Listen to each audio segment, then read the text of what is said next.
Hello and welcome to this RedMonk Conversation. My name is Kate Holteroff, Senior Analyst at RedMonk, and with me today I have Mr. Monk Chips himself, James Governor, my co-host and co-founder of RedMonk, as well as our guest, Dan Moore, Solutions Architect and Head of DevRel at FusionOff. Dan, thanks so much for being here to speak with James and I. Thanks for having me. I'm looking forward to the conversation. Okay, so let me set the scene here for what we hope this conversation will cover. And James, feel free to chime in. At reInvent, Dan, James, and I spent some time palling around the Venetian, looking for the best vendor-sponsored lunch, as you do. And we got to talking about Hacker News and its place in the DevRel community. So the motive for this is that Dan is active on Hacker News and James and I, not so much. And I know it's Dan because instead of using an incognito pseudonym, he uses the same handle as his Twitter account, or X if you prefer. So I mentioned not only that I see his posts often, but also that we appreciate whenever Dan posts James or my blog posts on Hacker News, which he's done a couple of times. So does that sound about right, James? Yeah, I think that's a great summary of kind of where we are. I mean, the simple fact is, I'd say, here we are, it's 2024. Hacker News, it's an interesting one because on the one hand, there are a lot of people like, there are some bad behaviors associated with the network and some sort of complaints and so on. But for anyone that is trying to get developers to adopt their tools, that is trying to communicate with developers, they all want to be on Hacker News. So on the one hand, it's like, oh, it sucks. And on the other hand, it's like, no, it's great. It's a great tool. I mean, arguably, Twitter is the same. Oh, Twitter is terrible, but it still remains actually quite a good tool. And I think that, certainly from my perspective, it is an incredibly useful resource, even if there are some assholes on the network. So assholes aside, I think that investment in time and the question of why you would invest in that is something that Dan, I know, has done. During lockdown, he was nice enough to come to have a little community called Fly Less, and he gave a great talk to that community about why and how it was worth investing that time in Hacker News. So yeah, I was just keen to capture that because, as I say, everybody wants to get that. Everyone wants that, conversation on Hacker News, but then they're like, how do we get this? Is there a way we can game this? What are the opportunities there? Dan knows all of the things. And so I'll shut up and be like, Dan, is that right? Why do you feel it's worth investing your time in Hacker News? Sure. I guess the first thing I'd say is I actually saw a couple of weeks ago, I think, somebody advertising for a DevRel that was just focused on Hacker News. Like that was the only thing that they were going to be doing, which to me seems counterproductive, but indicates that there is a desire and demand out there for this. And I guess I would start with, I guess the first question is how familiar are your listeners with Hacker News at all? Do they know? I think we should lay a foundation. Yeah. So what is Hacker News and why do we care about it? Sure. Yeah. So Hacker News is basically a link sharing and discussion website. And speaking of being in the 2020s, it looks like it was written in the 2000s and it's text only, very bare bones. You can sign up for an account. You can also read it anonymously. Those are your choices. And then when you sign up for an account, you can submit links and you can upvote links or downvote. You can't downvote links, and then you can comment on them. So with comments, you can upvote a comment or downvote a comment, or you can just add your own comments. So it really is more like an old school bulletin board. Mm-hmm. And the reason why it's so attractive is both the audience. There's a ton of, especially, it was founded by the same people who did Y Combinator, right? They actually did Y Combinator after Hacker News. Paul Graham did. And so Y Combinator folks are still very prevalent on there. There's a really heavy tech focus. And, it's hard to find exact traffic numbers, but there's about 10 million users. And I have had some posts go to the top of Hacker News and they get 20 or 30,000 visits kind of thing. Mm-hmm. So it's kind of, it's a fair amount of traffic and it's very concentrated. I can talk later about what that traffic actually looks like and kind of what the benefits are of having a post go there, but that's basically it. And what else do I have to, it's lightly moderated. There's a couple of humans there who actually will respond to email, or I've gotten a couple of emails from them. I actually pitched them on coming and talking to that group, James, that you talked about. They said no, but they at least responded to the email. And then there's a lot of auto moderation too. So there's definitely some rules around this. And I like to think of it like a community, just like you or I would react negatively, or we probably do react negatively when someone comes, knocks on the door in our house and like wants to sell us something. Yeah. Hacker News is the same way. It's really an online community. And if you want things to go well for you there, you want to treat it like that. You don't want to just treat it as a dumping ground for your links. Yeah, I think that's the thing. I mean, it just and we have that whole thing about like DevRel or dev marketing. And as I've said, anybody, that is launching a developer, or infrastructure related product is definitely going to want to, in an ideal world, be featured, on Hacker News, front page, whatever. But you can't treat it as marketing in the sense that, you can't just show up and be like, and pitch. And that's the same as, frankly, any good tech conference. I mean, nobody wants to see a pitch. They want somebody to be like, oh, here's an interesting thing. This is what we built with it. This is what we did with it.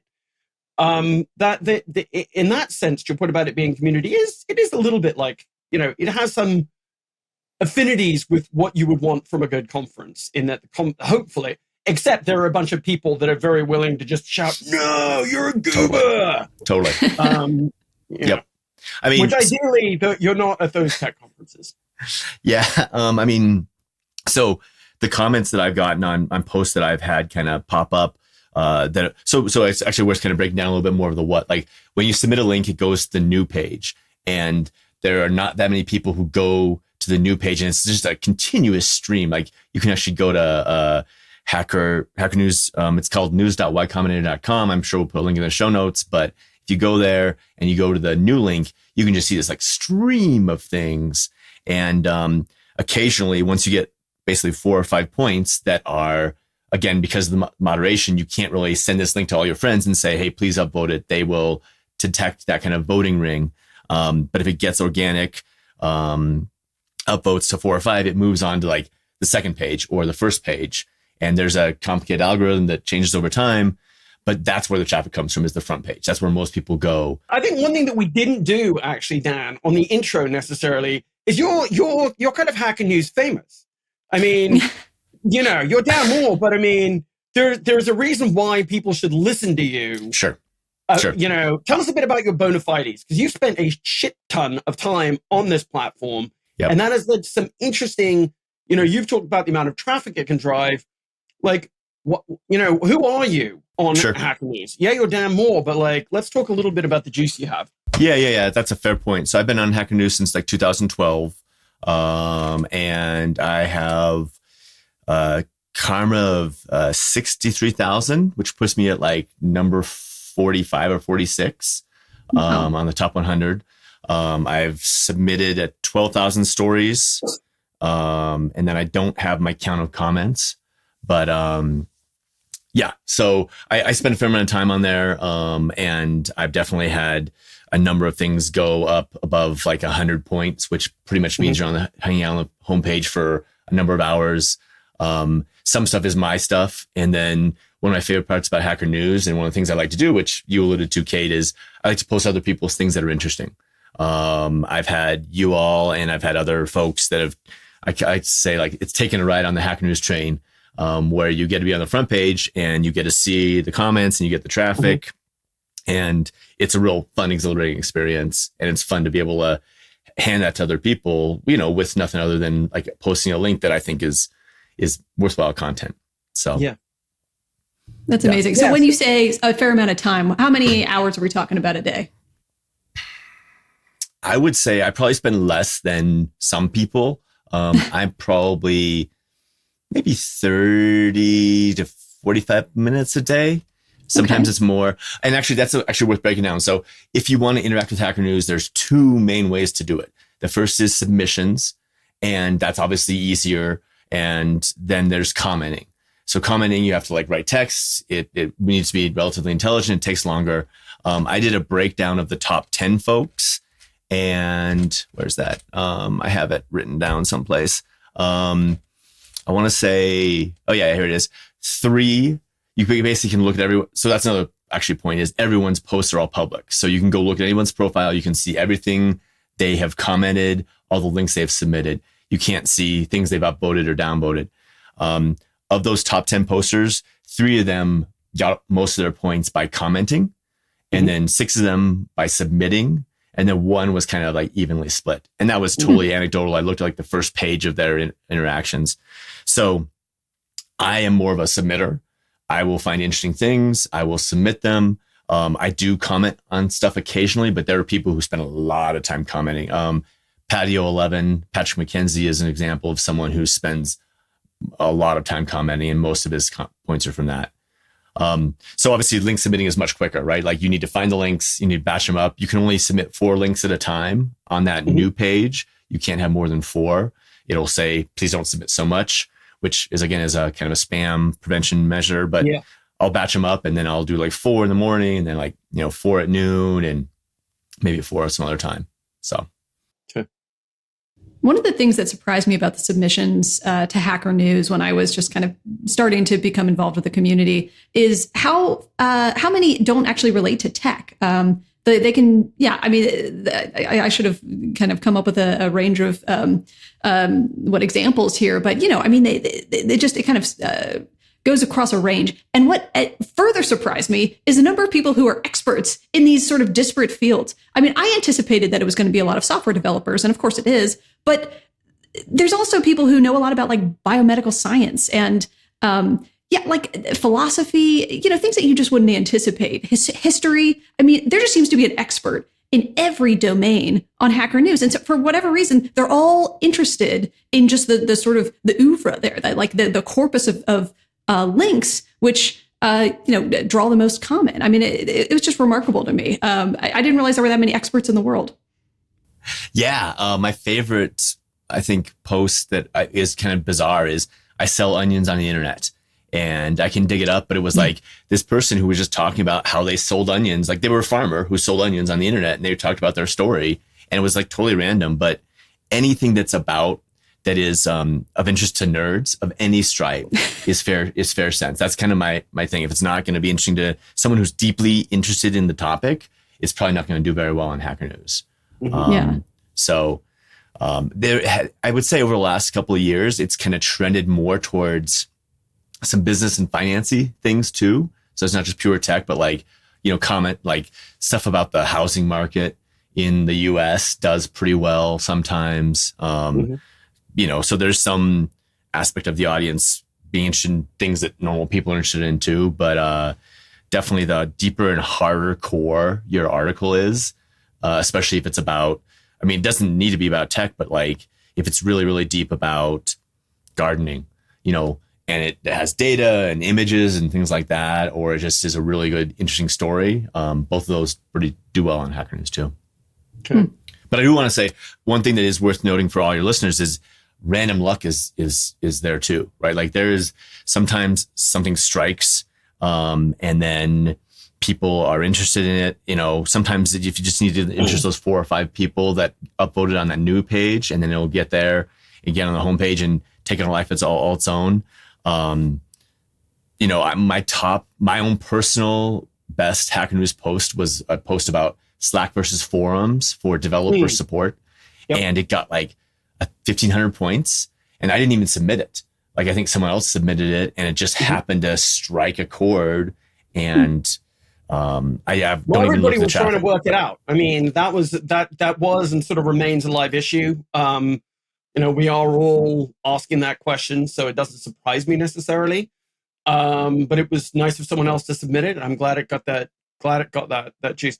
So, Dan, one of the things I talk about is that, the fundamental forces of the universe are basically outrage and confirmation bias, right? Those are the 2 things that dictate, human behavior and the physical laws of the universe, outrage and confirmation bias.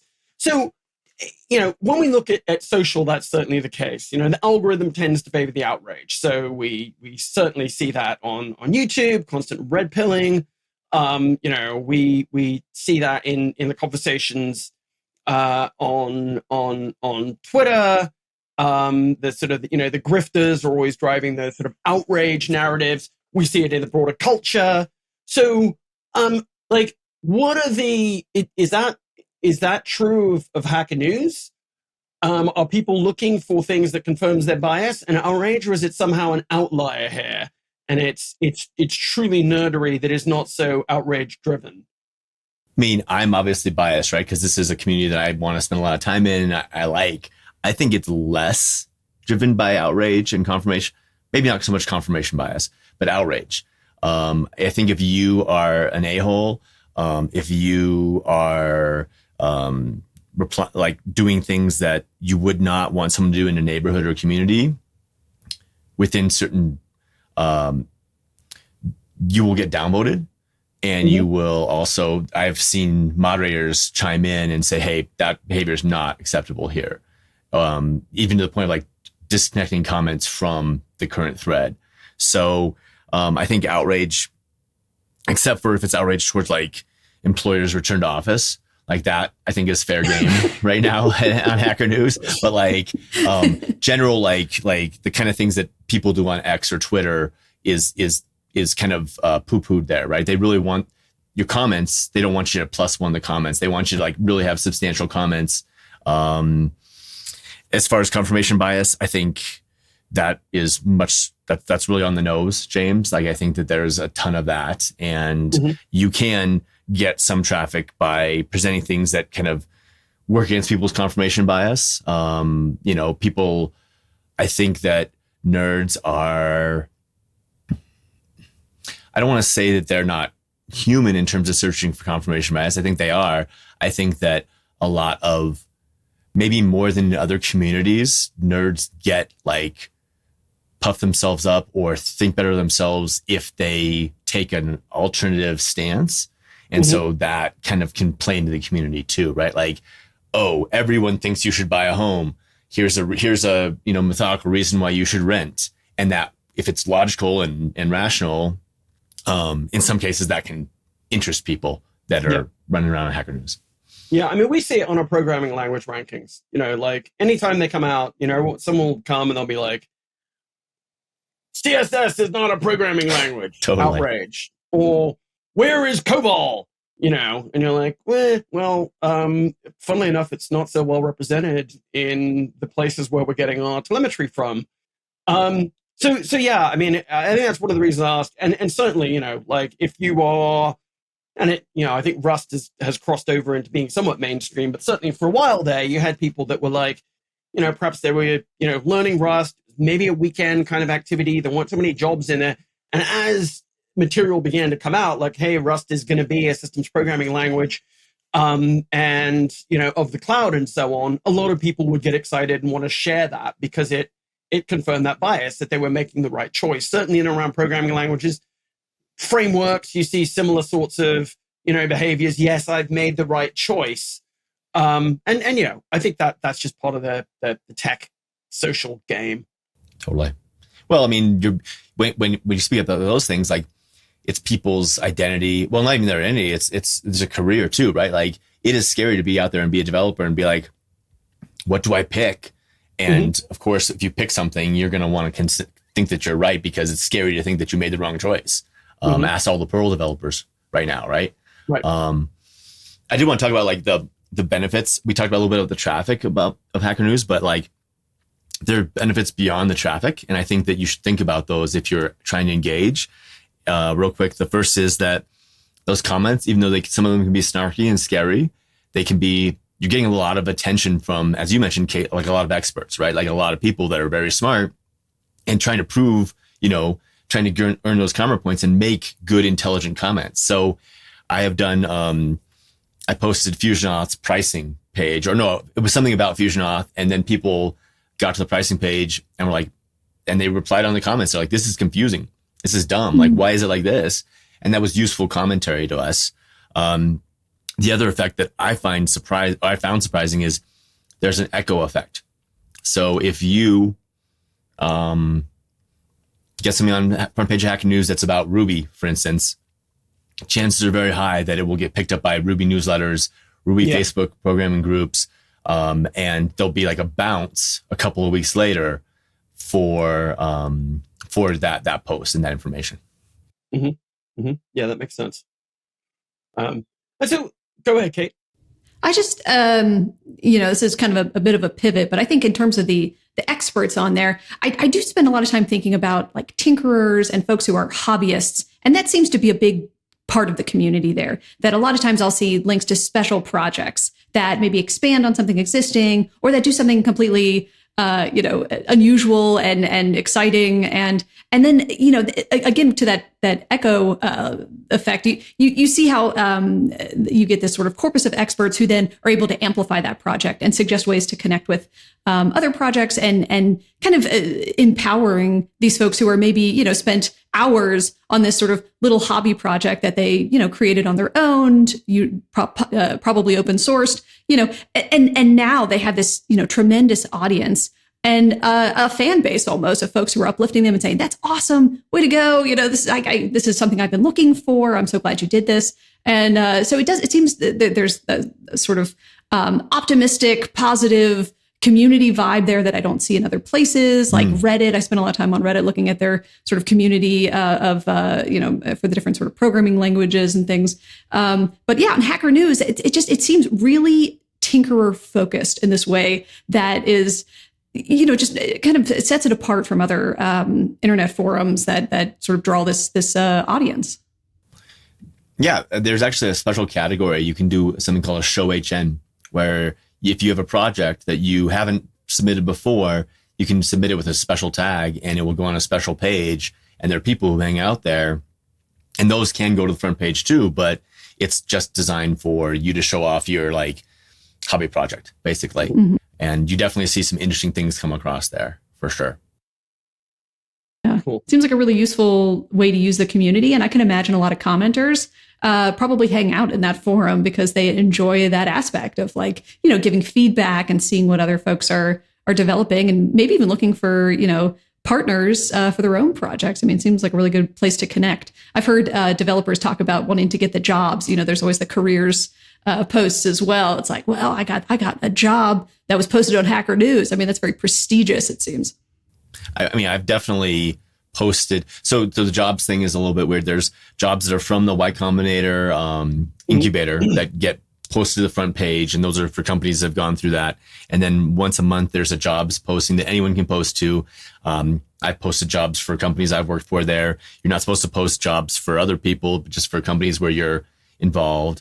And I've had at least 2 people get hired through that. Right, where I post the job and then somebody else saw it and then they got hired, which is, again, just a fantastic way to leverage the community because you just don't know who's going to be reading that. So we've said a bit about the benefits. We've said a bit about like how we got here. Like, what do you? I guess one of the questions, Dan, is like, what do you see? This is like a dumb question, but I'm going to ask it because it's 2024. Like, what is the future of Hacker News like in the era of like Chat GPT? Everyone's like, oh, Chat GPT is going to kill Stack Overflow. There's this sort of question, like when our conversations are so much more mediated by AI and it can potentially bring us the things that we're interested in, we can have the conversation with that. Like, what do you think are the implications for Hacker News? Yeah, that's really, I haven't given a lot of thought to that. I mean, I think there's kind of 3 aspects. The first is what's going to happen to the content that's created that is the raw fuel stock for Hacker News, right? Like or feedstock. Will there be less interesting things to post because there's going to be so much garbage created by ChatGPT in terms of content? Don't worry about that too much because people are still going to be publishing papers. Mm-hmm. People, there's still going to be value, I think, in really interesting content. Maybe that's just because I'm a content creator and I feel like there should be. I don't know. Another aspect is having Hacker News be a source of data for ChatGPT. I'm sure it was. It's out there on the internet. You can download the corpus. And I'm not sure how that feeds in. That would be interesting to actually ask some questions of ChatGPT about, what does Hacker News think about X, Y, Z? And the third thing is kind of like, will people stop paying attention to it? I don't think people go to Hacker News for answers. Some people do, and some people get answers there. But the vast majority of people who show up on Hacker News are looking for distraction. And I don't think you're going to go to ChatGPT for distraction because that requires more interaction from you. Hacker News can be very, very passive, right? We've talked about being a commenter and submitting, and that's really great if you want to be active. But like, the reason why it's valuable is there's a ton of nerds who go there to just be like, I'm waiting for my code to compile, or I have a 10-minute break in my day. I'm kind of curious what's happening. What's the zeitgeist? And that I think will still be present. But again, I'm a member of the community. I have my biases. I don't know. That would be an interesting question to ask. What would be really interesting is to actually get behind the scenes and look at what traffic has done at Hacker News since ChatGPT. Has it gone down? Has it gone up? Like, what are the trends been? I don't have any insight into that. Yeah.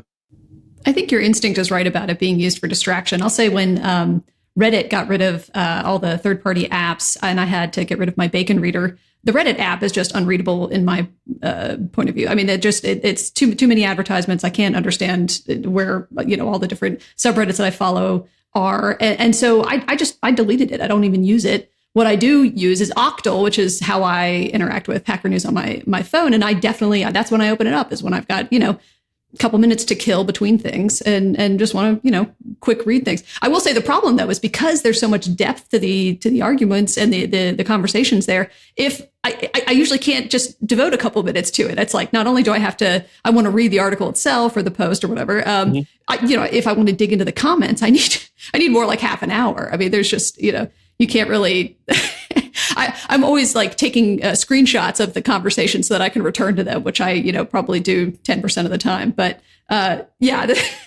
definitely the distraction part. I mean, I think a lot of people are thinking through their social media use and the apps that actually bring them joy. And, for me, Hacker News brings me joy because I feel like I'm growing as a person when I read there. I don't feel like I'm throwing away my time or lobotomizing myself. I feel like I'm actually learning interesting things and I guess I don't know, devoting some time to self-betterment rather than just losing myself. Yeah, I mean, I think that the depth, like again, returning to the experts, like the depth of almost consulting you can get being a passive reader about certain kinds of things. Now, some of them may not be very useful in your life, like learning how people sell onions or like other things like that might not be very helpful, but it still gives you a sense that like, it's almost like you're watching a lecture, right? Like, in snack bite form. So yeah, I agree. All right. Final questions from you, James? No, I'm just totally thinking about alliums. I was thinking about onions just yesterday. They're just such amazing things, such beautiful flowers. Wild garlic is amazing.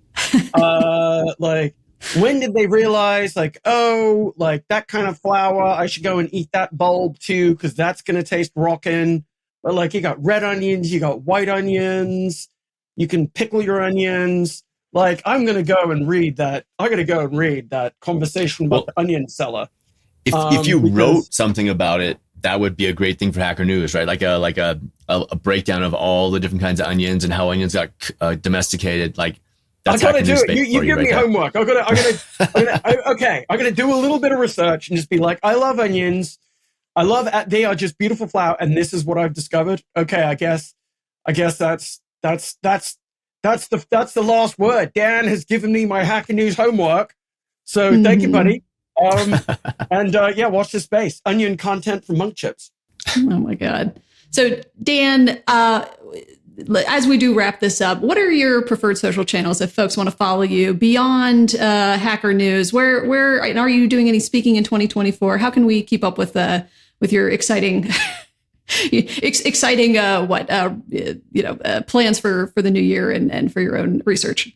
Sure. Yeah. So I'm talking at DevNexus down in Atlanta. I am going to talk about passkeys and WebAuthn. And then you can follow me on Twitter at MoreDS. I'd love to interact with you on Hacker News. Again, MoreDS. And then LinkedIn, MoreDS. So would love to connect. And, if you have particular questions about what things do well on Hacker News or, what you should do to prepare as a company for something going on live on Hacker News, I have some resources there, and I can put them in the show note. I'll share them with you so you can add them in the show notes. But always happy to talk to somebody to help. Thanks. Amazing. All right. So it's been an absolute pleasure speaking with Dan about his thoughts on Hacker News and DevRel more generally. Again, your co-hosts today have been Kate Holterhoff, Senior Analyst, and James Governor, co-founder of RedMonk. If you enjoyed this conversation, please like, subscribe, and review the Monkcast on your podcast platform of choice. If you're watching us on YouTube, please like, subscribe, and engage with us in the comments.